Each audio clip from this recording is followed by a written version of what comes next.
जब इनकी नीयत में कितनी बड़ी खोट है। दो कमेटियां बनी, पहले डेली वेजर की और दूसरी कमेटी कुछ दिन के बाद बनी जो एमएलए की सैलरी बढ़ाने के लिए बनी। एमएलए की सैलरी वाली कमेटी की रिपोर्ट भी आ गई, उसका डिसाइड भी हो गया, 3 लाख रुपए एमएलए की सैलरी भी हो गई, उसको कैबिनेट की मंजूरी भी मिल गई और वो फाइल जो है वो एलजी साहब के पास भी चली गई। तो एक कैंपेन भी शुरू करूंगा, 1-1 रुपया डेली वेजर से चंदा लेकर के इन एमएलए को डोनेट करेंगे हम लोग आने वाले दिनों में, क्योंकि इनके बच्चों को ज्यादा भूख है, इनके बच्चे गरीब हैं, इनके लिए ये भी कैंपेन हमें चलानी पड़ेगी मुझे लग रहा है, क्योंकि जम्मू की जनता अमीर है। जो 9,000 पे 31 साल से इनके डिपार्टमेंट चला रहे हैं, उनको सैलरी बढ़ाने की जरूरत है, इनको महसूस नहीं होती, लेकिन ये 1.5, 2 लाख पहले ले रहे थे, इनको 3 लाख की जरूरत है, क्योंकि इनके बच्चे भूखे हैं, उनको एजुकेशन नहीं मिल पा रही। मुझे लगता है कि ये इससे बड़ी शर्मनाक बात हमारे जम्मू कश्मीर के लिए हो नहीं सकती। इससे ये साबित होता है कि ये लोग सिर्फ जनता के टैक्स का पैसा जो है वो बर्बाद करते हैं असेंबली में। फायदे सिर्फ इनको अपने परिवारों के लिए चाहिए, अपने बच्चों के लिए चाहिए। वो उमर अब्दुल्ला को बचने के लिए उन्होंने बड़ा ट्रेंड ढूंढ लिया है। बीजेपी के खिलाफ प्रोटेस्ट करे पीएच एम्प्लॉय यूनाइटेड फ्रंट, तो वो कहते थे ये एनसी और कांग्रेस के। आज एनसी की सरकार आ गई, आज एनसी के खिलाफ प्रोटेस्ट हो रहे हैं तो एनसी वाले कहते हैं ये बीजेपी के।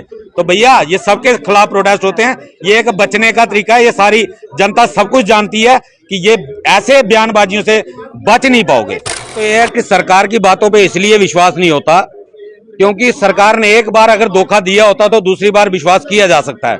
इस सरकार ने कई बार धोखा दिया है, जिस वजह से सरकार पे विश्वास करना थोड़ा मुश्किल होता है। और उसको मैं 2-3 आपको बता भी दूं। पहला धोखा उमर अब्दुल्ला साहब ने 2014 में दिया था, जब एक कमेटी जिसको कैबिनेट सब कमेटी का नाम दिया गया था, जिसके चेयरमैन अब्दुल रहीम राथर साहब जो मौजूदा हमारे स्पीकर हैं असेंबली के, वो थे।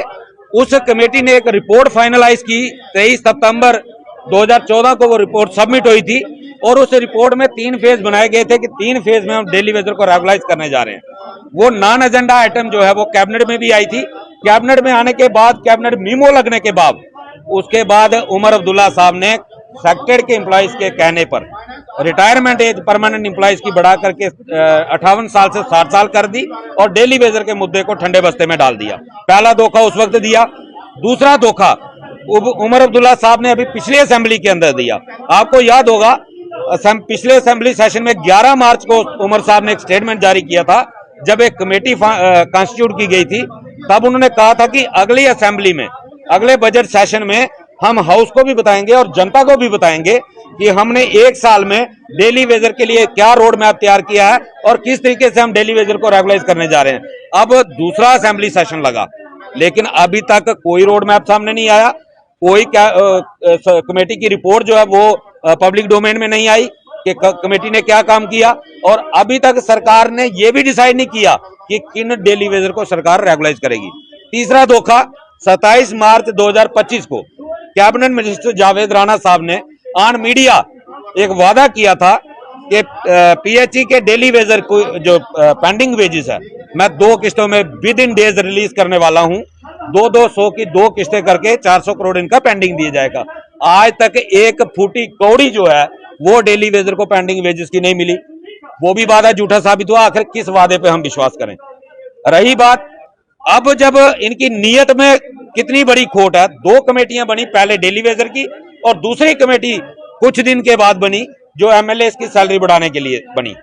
एमएलए की सैलरी वाली कमेटी की रिपोर्ट भी आ गई, उसका डिसाइड भी हो गया, 3 लाख रुपए एमएलए की सैलरी भी हो गई, उसको कैबिनेट की मंजूरी भी मिल गई और वो फाइल जो है वो एलजी साहब के पास भी चली गई।